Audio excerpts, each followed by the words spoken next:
Success ഫയലിലേക്ക് സ്വാഗതം. 50 ചോദ്യങ്ങളുടെ ഒരു മോക്ക് ടെസ്റ്റ് ആണ് നമ്മൾ ഈ ക്ലാസ്സിലൂടെ നോക്കാൻ പോകുന്നത്. അപ്പോൾ നാളെ പരീക്ഷയുള്ളവരെ ചോദ്യങ്ങൾ നോക്കി വയ്ക്കുക. നമുക്ക് സ്റ്റാർട്ട് ചെയ്യാം. ആദ്യത്തെ ചോദ്യം, പൊതു നിയമനങ്ങളിൽ അവസര സമത്വം ഉറപ്പു നൽകുന്ന ഭരണഘടനാ വകുപ്പ് ഏത്? പൊതു നിയമനങ്ങളിൽ അവസര സമത്വം ഉറപ്പു നൽകുന്ന ഭരണഘടനാ വകുപ്പ് അനുച്ഛേദം 16 ആണ്. അനുച്ഛേദം 16.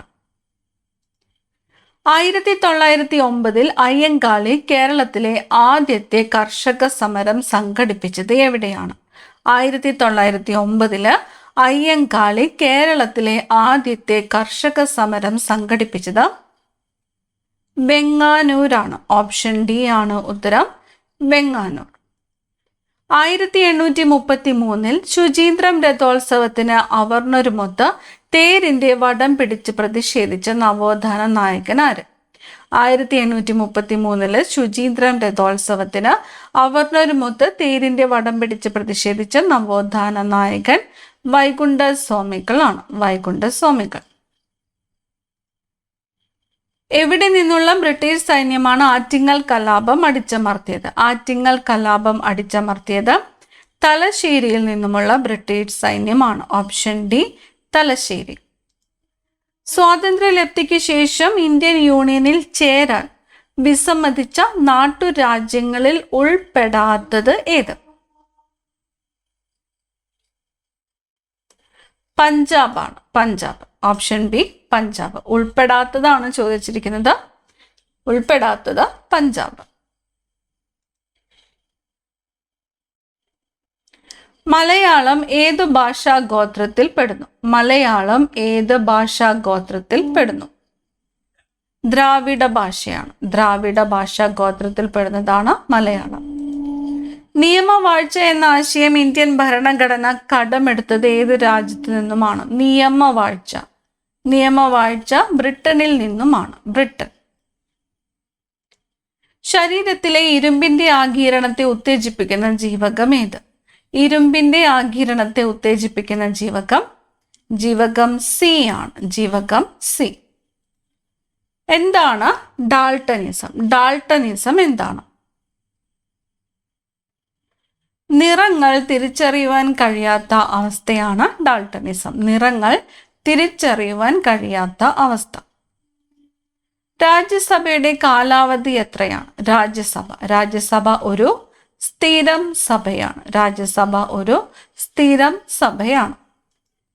പാരമ്പര്യ കലാരൂപങ്ങളുടെ വികസനത്തിന് ദേശീയ സമരകാലത്ത് കേരളത്തിൽ ആരംഭിച്ച പ്രസ്ഥാനം ഏത്? കേരള കലാമണ്ഡലമാണ്. കേരള കലാമണ്ഡലമാണ് പാരമ്പര്യ കലാരൂപങ്ങളുടെ വികസനത്തിനായിട്ട് ദേശീയ സമരകാലത്ത് കേരളത്തിൽ ആരംഭിച്ചത്. കേരള കലാമണ്ഡലം. ഇംഗ്ലണ്ടിന്റെ സാങ്കേതിക സഹായത്തോടെ സ്ഥാപിച്ച ഇരുമ്പുരുക്ക് വ്യവസായശാല ഏത്? ഇംഗ്ലണ്ടിന്റെ സഹായത്തോടെ സ്ഥാപിച്ചത് ഹിന്ദുസ്ഥാൻ സ്റ്റീൽ ലിമിറ്റഡ്, ദുർഗാപൂർ ആണ്. Hindustan steel limited, Durgapur. ഏത് രാജ്യത്തിന്റെ സഹായത്തോടെയാണ്? ഇംഗ്ലണ്ട്. ദേശീയപാതകളിൽ റെയിൽവേ ക്രോസിംഗ് ഒഴിവാക്കുവാനായി ഓവർ പാസസ് നിർമ്മിക്കുന്നതിനുള്ള പദ്ധതി. ദേശീയപാതകളിൽ റെയിൽവേ ക്രോസിംഗ് ഒഴിവാക്കുന്നതിനായിട്ട് ഓവർ പാസസ് നിർമ്മിക്കുന്നതിനുള്ള പദ്ധതിയാണ് സേതു ഭാരതം. പദ്ധതിയുടെ പേര് സേതു ഭാരതം. കേരളത്തിലെ ആദ്യത്തെ തുറന്ന വനിതാ ജയിൽ ഏത്? കേരളത്തിലെ ആദ്യത്തെ തുറന്ന വനിതാ ജയിൽ പൂജപ്പുരയാണ്. ഓപ്ഷൻ സി ആണ് ഉത്തരം, പൂജപ്പുര. നിയമനിർമ്മാണ വിഭാഗത്തിൽ ഉൾപ്പെടുന്നത്? നിയമനിർമ്മാണ വിഭാഗത്തിൽ ഉൾപ്പെടുന്നത് ലോകസഭ, രാജ്യസഭ, രാഷ്ട്രപതി. ലോകസഭ, രാജ്യസഭ, രാഷ്ട്രപതി. നിയമനിർമ്മാണ വിഭാഗത്തിൽ ഉൾപ്പെടുന്നത്. കേരള ഫോക്ലോർ അക്കാദമിയുടെ മുഖപത്രം? കേരള ഫോക്ലോർ അക്കാദമിയുടെ മുഖപത്രം പുലി. ഓപ്ഷൻ ഡി ആണ് ഉത്തരം, പുലി. വ്യക്തിയെ തിരിച്ചറിയുക. 3 പോയിന്റ്സ് തന്നിരിക്കുന്നു. മാനവ സേവയാണ് ഈശ്വര സേവ എന്ന മുദ്രാവാക്യം മുഴക്കിയ നവോത്ഥാന നായകൻ, നാമകരണ വിപ്ലവം നടത്തിയ നവോത്ഥാന നായകൻ, കണ്ണൂർ ആസ്ഥാനമായി ജാതി നാശിനി സഭ രൂപീകരിച്ചു. ജാതി നാശിനി സഭ ആരാണ്? ആനന്ദ തീർത്ഥനാണ്. ഓപ്ഷൻ എ ആണ് ഉത്തരം, ആനന്ദ തീർത്ഥൻ. മാനവ സേവയാണ് ഈശ്വര സേവ എന്ന മുദ്രാവാക്യം ഒഴികെ നവോത്ഥാന നായകൻ ആരാണ്? ആനന്ദ തീർത്ഥൻ. നാമകരണ വിപ്ലവം നടത്തിയത് ആനന്ദ തീർത്ഥൻ. കണ്ണൂർ ആസ്ഥാനമായിട്ട് ജാതിനാശിനി സഭ രൂപീകരിച്ചു ആനന്ദ തീർത്ഥൻ. സ്വത്തവകാശത്തെ മൗലിക അവകാശങ്ങളുടെ പട്ടികയിൽ നിന്നും നീക്കം ചെയ്ത പ്രധാനമന്ത്രി ആര്? സ്വത്തവകാശത്തെ മൗലിക അവകാശങ്ങളുടെ പട്ടികയിൽ നിന്ന് നീക്കം ചെയ്തത് മൊറാർജി ദേശായി പ്രധാനമന്ത്രിയായിരുന്നപ്പോഴാണ്. മൊറാർജി ദേശായി. താഴെ തന്നിരിക്കുന്ന പ്രസ്താവനകൾ പരിഗണിക്കുക. 1921 വാഗൺ ദുരന്തത്തെ പോത്തന്നൂരിലെ ഇരുട്ടറ ദുരന്തം എന്ന് വിശേഷിപ്പിച്ചത് സുമിത് സർക്കാർ ആണ്. ഇന്ത്യയുടെ ആദ്യ ചന്ദ്ര പരിവേഷണ പേടകമായ ചന്ദ്രയാൻ 1 2008 ഒക്ടോബർ 22 ശ്രീഹരിക്കോട്ടയിൽ നിന്ന് വിക്ഷേപിച്ചു. ശരിയായ പ്രസ്താവന തിരഞ്ഞെടുക്കുക. ശരിയായ പ്രസ്താവനയാണ് ചോദിച്ചിരിക്കുന്നത്. ഉത്തരം വരുന്നത് ഓപ്ഷൻ സി ആണ്. രണ്ട് പ്രസ്താവനകളും ശരിയാണ്. 1921 വാഗൺ ദുരന്തത്തെ പോത്തന്നൂരിലെ ഇരുട്ടറ ദുരന്തം എന്ന് വിശേഷിപ്പിച്ചത് ആര്? സുമിത് സർക്കാർ. ഇന്ത്യയുടെ ആദ്യത്തെ ചന്ദ്ര പരിവേഷണ പേടകം ചന്ദ്രയാൻ 1 വിക്ഷേപിച്ചത് ശ്രീഹരിക്കോട്ടയിൽ നിന്നും 2008 ഒക്ടോബർ 22. നീതി ആയോഗിന്റെ ആസ്ഥാനം. നീതി ആയോഗിന്റെ ആസ്ഥാനം ന്യൂഡൽഹിയാണ്. നീതി ആയോഗിന്റെ ആസ്ഥാനം ന്യൂഡൽഹി. ലോകസഭയിലെയും സംസ്ഥാന നിയമസഭകളിലേക്കും തെരഞ്ഞെടുപ്പ് നടത്താൻ ഉപയോഗിക്കുന്ന രീതി. ലോകസഭയിലേക്കും സംസ്ഥാന നിയമസഭകളിലേക്കും തെരഞ്ഞെടുപ്പ് നടത്താൻ ഉപയോഗിക്കുന്നത് FPTP സമ്പ്രദായമാണ്. FPTP സമ്പ്രദായം. ഇന്ത്യയിലെ ഏറ്റവും വലിയ വിവിധോദ്ദേശ നദീതട പദ്ധതി ഏതാണ്? ഇത് സത്ലജ് നദിയിൽ സ്ഥിതി ചെയ്യുന്നു എന്ന് തന്നിരിക്കുന്നു. ഇന്ത്യയിലെ ഏറ്റവും വലിയ വിവിധോദ്ദേശ നദീതട പദ്ധതി ബക്രാനങ്കൽ പദ്ധതിയാണ്. ബക്രാനങ്കൽ പദ്ധതി സ്ഥിതി ചെയ്യുന്നത് സത്ലജ് നദിയിലാണ്. സത്ലജ് നദി. താഴെ പറയുന്നവരിൽ 1953 കേന്ദ്ര സർക്കാർ നിയോഗിച്ച സംസ്ഥാന പുനഃസംഘടനാ കമ്മീഷനിലെ അംഗങ്ങൾ. സംസ്ഥാന പുനഃസംഘടനാ കമ്മീഷനിലെ അംഗങ്ങൾ ആരൊക്കെയാണ്? Option D Fazal Ali, Sardar KM Panikkar, HN Kunzru. ആരൊക്കെയാണ്? ഫസൽ അലി, സർദാർ KM പണിക്കർ, HN കുൻസ്രു എന്നിവരായിരുന്നു സംസ്ഥാന പുനഃസംഘടനാ കമ്മീഷനിലെ അംഗങ്ങൾ. കേരളത്തിലെ ഹെൽത്ത് ATM ആദ്യമായി നിലവിൽ വന്നത് ഏത് ജില്ലയിലാണ്? കേരളത്തില് ഹെൽത്ത് ATM ആദ്യമായിട്ട് നിലവിൽ വന്നത് എറണാകുളം ജില്ലയിലാണ്. എറണാകുളം ജില്ല. തീരദേശം ഏറ്റവും കൂടുതലുള്ള കേരളത്തിലെ ജില്ല ഏതാണ്? തീരദേശം ഏറ്റവും കൂടുതലുള്ള കേരളത്തിലെ ജില്ല കണ്ണൂർ ജില്ലയാണ്. കണ്ണൂർ ജില്ല. നന്നായി ശ്വസിക്കുവാൻ കഴിയാത്തത് മൂലം ശരീരത്തിന് ശരിയായ അളവിൽ ഓക്സിജൻ ലഭ്യമാകാതെ വരുന്ന അവസ്ഥ. നന്നായി ശ്വസിക്കുവാൻ കഴിയാത്തത് മൂലം ശരീരത്തിന് ശരിയായ അളവിൽ ഓക്സിജൻ ലഭ്യമാകാതെ വരുന്ന അവസ്ഥയാണ് അസ്ഫിക്സിയ. ഓപ്ഷൻ എ ആണ് ഉത്തരം. അസ്ഫിക്സിയ. പാവപ്പെട്ടവർക്ക് സൗജന്യ നിയമസഹായം നൽകണമെന്ന് അനുശാസിക്കുന്ന ഭരണഘടനാ വകുപ്പ് ഏത്? പാവപ്പെട്ടവർക്ക് സൗജന്യ നിയമസഹായം നൽകണമെന്ന് അനുശാസിക്കുന്ന ഭരണഘടനാ വകുപ്പ് അനുച്ഛേദം 39A ആണ്. അനുച്ഛേദം 39A.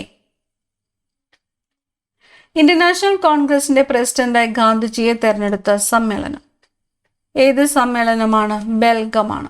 1924 ബെൽഗാം സമ്മേളനം. ഇന്ത്യൻ നാഷണൽ കോൺഗ്രസിന്റെ പ്രസിഡന്റായത് ഗാന്ധിജി. ബെൽഗാം സമ്മേളനം 1924. വനങ്ങൾ വൃത്തിയായി സൂക്ഷിക്കുക എന്ന ലക്ഷ്യത്തോടെ വനം വകുപ്പ് ആരംഭിച്ച പദ്ധതി ഏത്? വനങ്ങൾ വൃത്തിയായി സൂക്ഷിക്കുക എന്ന ലക്ഷ്യത്തോടെ വനം വകുപ്പ് ആരംഭിച്ച പദ്ധതി project green grass. Option B project green grass. Kerala ബാങ്കിന്റെ രൂപീകരണവുമായി ബന്ധപ്പെട്ട് താഴെ പറയുന്ന പ്രസ്താവനകൾ പരിശോധിക്കുക. രണ്ട് പ്രസ്താവനകൾ. 2019 കേരളത്തിലെ 13 ജില്ലാ സഹകരണ ബാങ്കുകൾ സംസ്ഥാന സഹകരണ ബാങ്കുമായി ലയിച്ചാണ് കേരള ബാങ്ക് രൂപീകരിച്ചത്. മലപ്പുറം ജില്ലാ സഹകരണ ബാങ്ക് ഈ ലയനത്തിൽ തുടക്കത്തിൽ ഉൾപ്പെട്ടിരുന്നില്ല. ഉത്തരം ഓപ്ഷൻ എ ആണ്. 1ഉം 2ഉം ശരിയാണ്. ഏത് വർഷമാണ്? 2019 കേരളത്തിലെ 13 ജില്ലാ സഹകരണ ബാങ്കുകൾ സംസ്ഥാന സഹകരണ ബാങ്കുമായിട്ട് ലയിച്ചാണ് കേരള ബാങ്ക് രൂപീകരിച്ചത്. അപ്പോൾ ആദ്യം 13 ജില്ലാ സഹകരണ ബാങ്കുകൾ ലയിച്ച സമയത്ത് ആ ലയനത്തിൽ തുടക്കത്തിൽ ഉൾപ്പെടാതിരുന്നത് ഏതാണ്? മലപ്പുറം ജില്ലാ സഹകരണ ബാങ്കാണ്. നിലവിൽ കേരള ബാങ്ക് എത്ര ശാഖകളുമായാണ് കേരളത്തിലെ 14 ജില്ലകളിലും പ്രവർത്തിച്ചു വരുന്നത്? നിലവിൽ കേരള ബാങ്കിന്റെ ശാഖകളുടെ എണ്ണം 823 ആണ്. ഓപ്ഷൻ എ ആണ് ഉത്തരം. 823.